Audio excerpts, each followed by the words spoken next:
কৃত্রিম বুদ্ধিমত্তা এআই ব্যবহারে বিপাকে পড়ছেন রাজনৈতিক দল ও স্বনামধন্য ব্যক্তিবর্গ। রাজনৈতিক দলগুলো এআই ব্যবহার করে নিজেদের পক্ষে চালাচ্ছে প্রচারণা, তেমনি প্রতিপক্ষ ব্যবহার করছে প্রোপাগান্ডা ছড়ানোর কৌশল হিসাবে। বিশেষজ্ঞরা বলছেন এমন অস্থিরতা বন্ধে নীতিমালার আওতায় আনতে হবে এই ধরনের সাইবার ক্রাইম। খালিদ ইবনে মিজানের রিপোর্ট।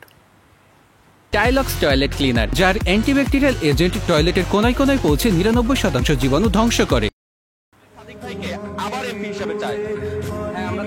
সামাজিক যোগাযোগ মাধ্যমগুলোতে ছবি ও ভিডিও আকারে এভাবেই প্রচারিত হচ্ছে নানা ধরনের ভুয়া সংবাদ। আগামী নির্বাচনে অবশ্যই সবাই দাঁড়িপাল্লা মার্কায় ভোট দিবেন। নির্বাচনী প্রচারের পাশাপাশি প্রতিপক্ষকে হেয় করতে এআই দিয়ে ভিডিও করে সামাজিক যোগাযোগ মাধ্যমগুলোতে প্রচার করছে প্রতিপক্ষ।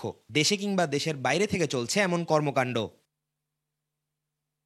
রিউমার স্ক্যানারের তথ্য মতে গত ৫ মাসে ২৭টি অপতথ্যের ঘটনায় ১৩টি গণমাধ্যমের নামে ভুয়া ফটোকার্ড প্রচারিত হয়েছে। সবগুলো দলই মোটামুটি নির্বাচনের জন্য প্রস্তুতি নিচ্ছে। তো এই সময়ে এসে ওই যে ডিপ ফেক বা এআই এর ব্যবহার কিন্তু খুব বেড়ে গেছে। অনেক তো দেখেছি এবার অমুক দলকে আমি ভোট দিব, একজন সংখ্যালঘু নারীর কণ্ঠ দিয়ে কথাটা বলানো হচ্ছে যে সংখ্যালঘু নারীর আসলে কোনো অস্তিত্বই নেই।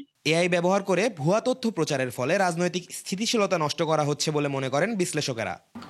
সবচেয়ে ভয়ঙ্কর যে দিকটা, সেই দিকটা হচ্ছে আপনার টেকনোলজিক্যাল যে লিটারেসি আমাদের থাকার কথা ছিল, টেকনোলজিক্যাল অ্যাডভান্সমেন্টের পাশাপাশি এর যে এথিক্স থাকার কথা ছিল, ওর যে সেন্স নিয়ে ব্যবহারের যে তাগিদটা থাকার কথা ছিল, আমাদের এই তৃতীয় বিশ্বের দেশগুলোর মধ্যে সেই জিনিসটা আমরা দেখি না।